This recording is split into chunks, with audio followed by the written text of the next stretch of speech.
we were doing the draft show on Friday night, and, not the sexiest picks, I would call them, but they addressed at least one position that we both thought they very much needed in cornerback when they took Kamari Lassiter out of Georgia. Then they took Blake Fisher, the tackle from Notre Dame. So what are your thoughts on the Texans draft when you look at it? They kind of addressed corner. I mean, they got a nickel corner. They already have a lot of nickel corners in Desmond King and Miles Bryant. I'm looking at it. I don't see this draft class being the difference for the Texans this coming season. Down the road, maybe, but I'm wondering just how many of these guys are even going to play this year. I kind of agree with you. Like, Blake Fisher seems like a swing tackle. I don't know how many of the draft grade things that you read. I'm always curious to see what other people who follow this on a consistent basis say. And the one thing that stood out, we talked about this a little bit on Friday night, was I don't know if we are in the dark, if we are uninformed. I don't think we are.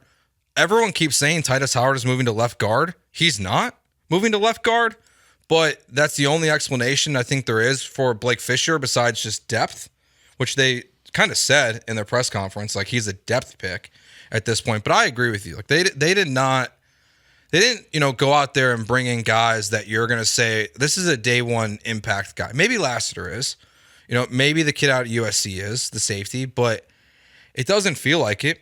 It feels like they went into this draft and they got depth in 2024. Yeah, I mean, if you're not picking in the first round, you shouldn't have expectations for immediate contributions from many of these players. And I think the thing is that's different from last year to this year is that you didn't have a whole lot of depth.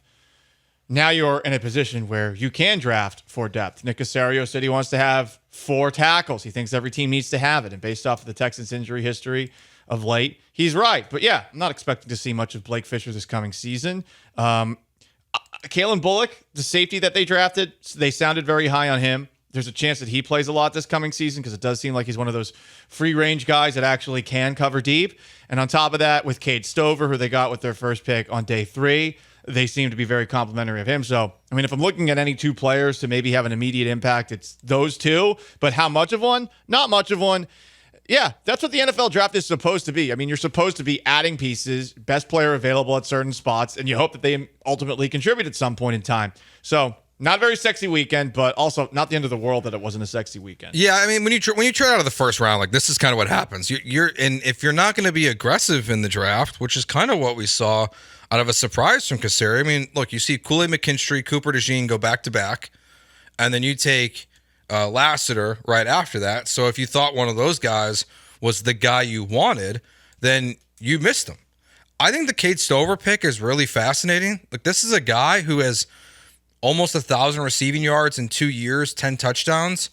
I forgot about this, and so I was listening to some of the stuff John Harris was doing, and he reminded me that Cade Stover wasn't a tight end 3 years ago. Yeah, he was a pass rusher. Insanely versatile athlete. I mean, he got recruited out of the high school where he went to, where he had 1,500 yards rushing and 17 touchdowns. It's crazy. He got recruited to Ohio State as a linebacker. So he was really good as a linebacker just based off of that. He set the all-time scoring record in basketball at that high school he was at, and then goes to Ohio State, plays linebacker, gets moved to defensive end, gets moved to tight end, moves back to linebacker in the middle of, I think, a game where they were out of depth. I want to say it was the Sugar Bowl, and then plays tight end for the majority of his last 2 seasons there. Yeah, he's an athlete. He's learning the position, and he's someone that has some familiarity with C.J. Stroud. Yeah, maybe it's, well, part of it's because tight end is a position where on the Texans it does seem like, yeah, I mean, he can probably get some good snaps in there. It's Schultz, Brevin Jordan, and Stover's kind of the 3 guys there. So it does feel like, and then when you hear not just his backstory and the stuff that Paul laid out, but then how Caserio talks about him, you're like, oh my God, the Texans just draft Gronk 2.0? I think they just drafted Gronk. Yeah, let's hear from Caserio on Stover before we go to Gary. Here is Nick Caserio showing his love for the Texans' newest tight end. Yeah, whatever it is, it's elite. I mean, this guy is as tough and hard-nosed a player that they had in the program. Just kind of going back to the question and D'Amico's answer about developing players, I'd say Cade's a good example of a player who's only played tight end for 2 years, so he's certainly not a finished product, but he has the mindset and the work ethic to improve. I mean, how he was raised. I mean, this guy is everything you want in a football player and then more. I mean, he probably played hurt this year. I mean, I think he had an MCL or had an issue where, quite frankly, it would have limited some other players, but he just braced it up and he just kept playing football. So, hell yeah. I mean, I don't want to speak for D'Amico, but I think we feel the same way. This is probably one of our favorite, football players in the entire draft. Whoa. Regardless of position, because of his mentality, because of his mindset. And he still is developing as a player. I mean, 2 years ago, he was playing defensive end in the Rose Bowl against Utah.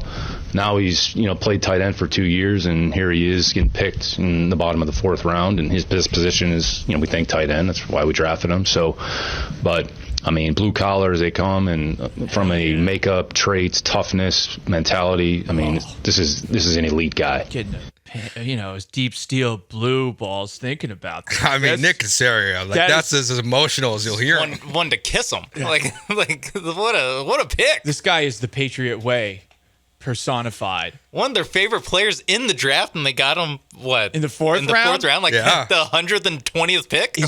Is this the biggest steal in Houston Texans draft history? Maybe. 713-780-3776. I mean, I know there's Arian Foster. I get it. Undrafted free agent. Oh, that's not draft history. Yeah, fact. Exactly. Cade Stover, already the best Texans steal ever.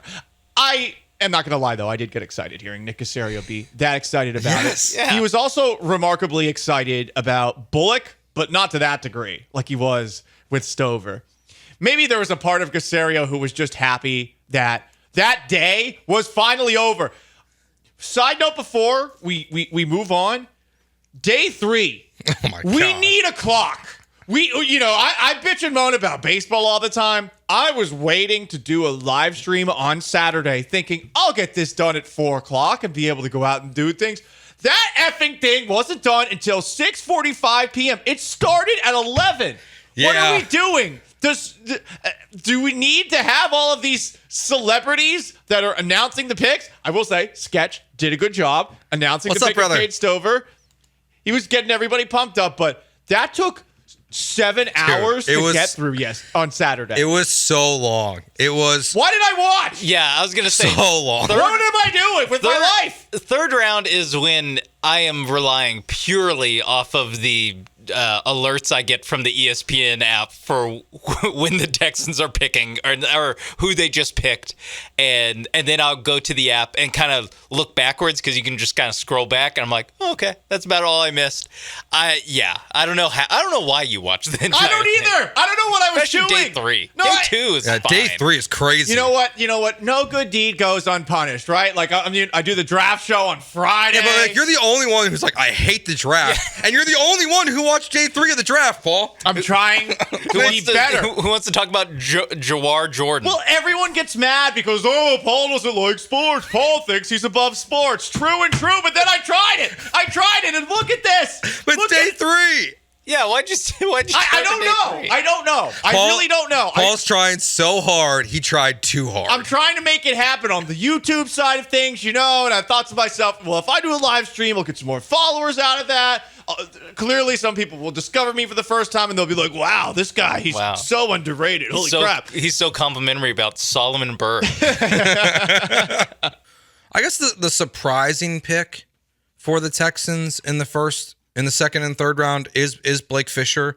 You bring in a tackle. He's a good player. I mean, they're like watching him a lot at Notre Dame. Obviously, all the focus is on Joe Alt, who goes number 5 to the Chargers. But Fisher's a good player, and I would say it wouldn't have shocked me if he would go much higher if he would have stayed at Notre Dame for one more year. But the Texans bring in a tackle, probably to at least start, just to be the backup and the replacement for Fant. And we'll hear from Nick Caserio here, kind of just explaining why the Houston Texans decided to draft another tackle. We're going to carry probably 4 tackles. So you're going to need 3, and you all have seen us play. At some point, they're going to have to play. Even going back to 22, we had to play multiple tackles. So, I mean, LT didn't play, and then we had to move Titus over, and then Charlie played, so you're going to need tackles. So can't have enough good ones on your team. And I'd say once we picked Blake, I don't know how many offensive linemen went after that, but it was close to double digits. I don't have the exact count, but it might have been 6 or 8. So, I mean, I think Rosengarten went, the kid from BYU went, Goncalves from Pitt went. So, I mean, I'd say those teams have tackles as well. So you need 3 tackles. You probably need 4. You might need more than that. So, I mean, here's another young player with experience. There's a lot of good qualities and traits. So, I mean, that was the reason behind the pick. Yeah, I get why they did it. I do get why. Because Titus Howard has played 1 full season with this team, and that was in 2022. So he does get injured. He has shown not great ability to play left guard, but when your left guard position, when you have problems, he has shown the ability to at least be, I guess, competent at that position. So you bring in depth for multiple spots on the offensive line. How surprised were you that they went O-line, though, that early? I was a little surprised because I thought that they would look at other positions. But if there's, in Lance Zierlein's write-up on Blake Fisher, this line from an AFC personnel executive, quote, "Fisher is the more naturally talented of the Notre Dame tackles." Joe Alt, the number 5 pick, to the Chargers, the other one. Alt is much more consistent and technically sound. If that's the upside they see, then you pick a guy like that. And now, hopefully, down the road, theoretical replacement for either Titus Howard or Laramie Tunsil, plus a replacement in case either of those guys get injured. So, swing tackle with a lot higher upside. Yeah, I mean, it's an offensive lineman. If you're drafting in the 2nd and the 3rd round, you're drafting the players that you like the most at that point. So they clearly liked him the most. I also wonder what it says just in general about Titus Howard's future with this team. I don't think that he has not been a great player. Like I personally didn't love his contract, and it hasn't really kicked in yet. Like they have an out potentially before 2025. So in theory, Blake Fisher could be your starting right tackle next year if you wanted to.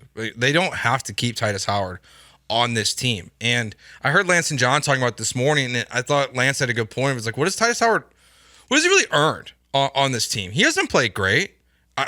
He has not been this dominant right tackle. It was a better pick than Andre Dillard, that's for sure, when they made it, and everyone crucified them for that.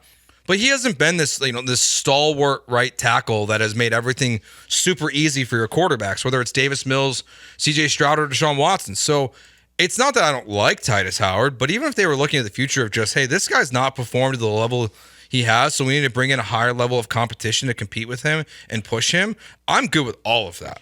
I have no idea how good he is. All I know is they move him to left guard so much, it's really hard to know how good he is at tackle. That's a good point.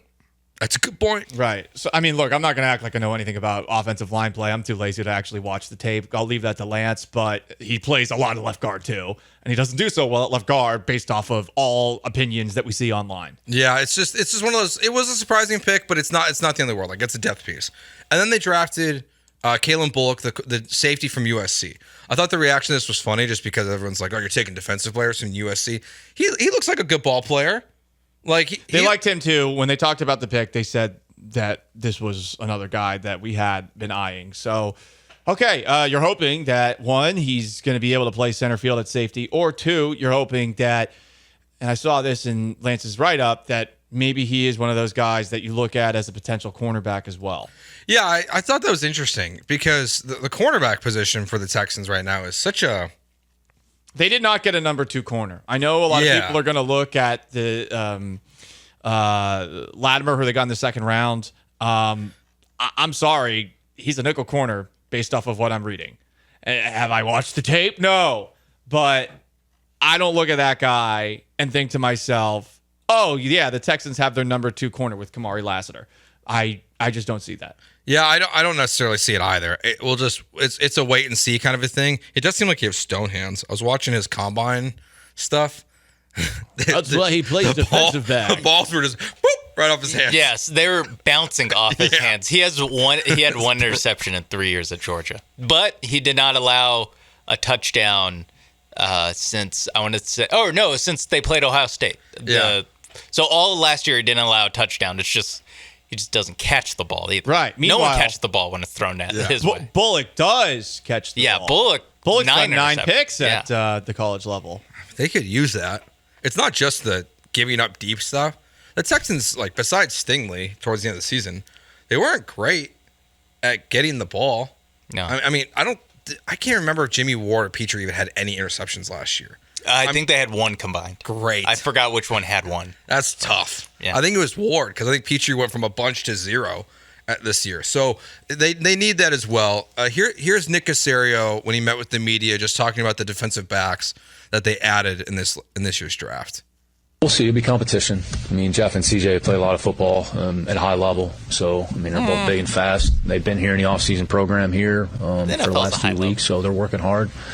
DK, we re-signed Desmond. So I'd say Miles Bryant's a guy that has kind of a Swiss Army knife safety to nickel flexibility. Say Lassiter kind of corner to nickel corner. Bullock safety to whatever else he could do. So you're going to need 6 to 8 defensive backs that can go out there and play. And I mean, look, you're going to have to cover people. So you have to be able to run, you have to be able to cover, you have to be able to tackle.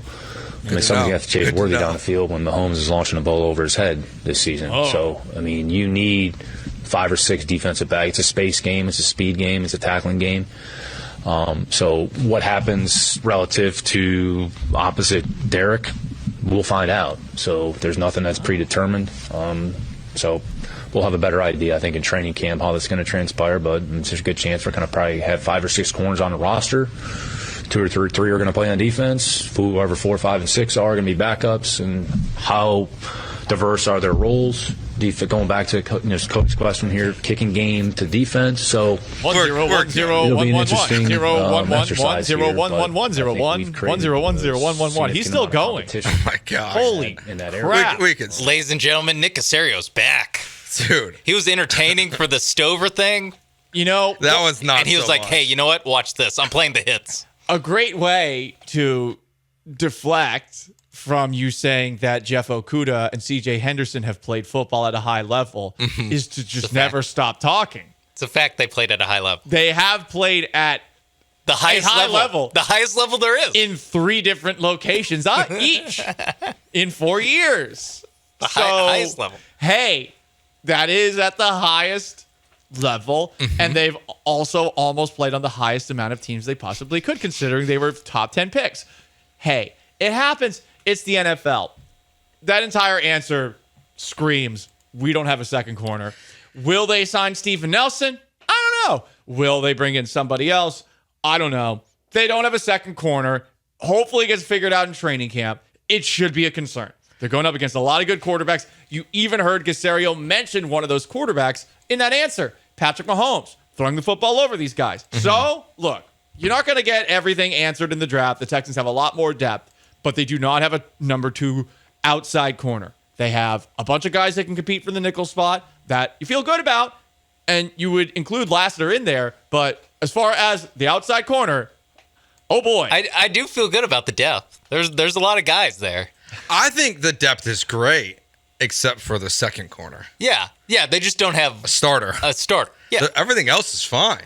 Because it really feels like right now they're playing at cornerback, assuming that they don't make a move, which I honestly, I would be shocked if they went into the season with this group as what they're going to figure out. Because it really feels like if that's what they're going to do, they're just rolling a bunch of dice. it could be a training camp thing where they bring in a veteran after I training mean, camp. They're like, cornerback oh my was God. weird last year. Look what they did last year. They cut Desmond King. Yep. And then they had to bring him back. Yeah.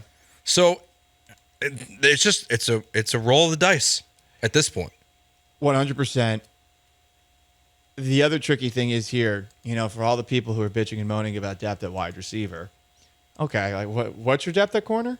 This is something I'm surprised I'm not seeing more pushing for online for an extra corner. Stingley missed half of last year. Are we going to forget that? And he missed all of the year before. I mean, he's your number 1 corner, and you feel great about the actual player when he's on the field. But he missed half of that year, and as you said, Joe, most of the year before. So, again, just things to keep in the back of your head. That is a position that they did not address in this weekend's draft. Would they have had the ability to if those teams hadn't traded up in front of them? You know, the two teams that traded up, the Eagles and the Saints, to take Cooper DeJean and Kool-Aid McKinstry. Maybe they would have taken one of those guys. Maybe they were on the verge of trading up in the first round for one of the corners that went, like Quinion Mitchell. But they instead end up with a guy that, based off of everything we're reading about him, is not a takeaway guy and more of a nickel corner. Again, I hope he proves all of us wrong. I hope that he's an immediate impact player. But I saw some people commenting on the little post draft show that I did, saying like, "Oh, well, he's definitely going to be the starting nickel corner." What? What are you talking about? He hasn't played in the NFL yet. You have no effing clue. Shut up. Yeah, I can't even explain this besides just like using past history. I'm more confident that Kalen Bullock will have more impact on this team right away. Me too. All I know is that Nick Caserio hits home runs in the third round. Nico Collins, Tank Dell. So I'm just gonna like. They should have traded back. So I'm just gonna like third round pick. I'm just gonna assume that like Nick Caserio's third round draft pick, like that's the Rick Smith era for Nick Caserio. Like whoever he takes in the third round is awesome. So I'm just gonna assume that Kalen Bullock's gonna be a good player. His third round is Rick Smith's first round. Yeah, that's what we're gonna assume here. So we're just gonna assume Kalen Bullock's gonna be awesome for the Texans in 2024. At the very least, immediate impact. At the very least, I think there's less of an uphill battle for him to get on the field. I think so too, because you don't know if Jimmy Ward's even going to be good to go. And okay, I don't know what position he's going to play. It sounds like he's the free safety, but yeah, they don't have anybody that can play that center high position right now because they consistently get beat deep.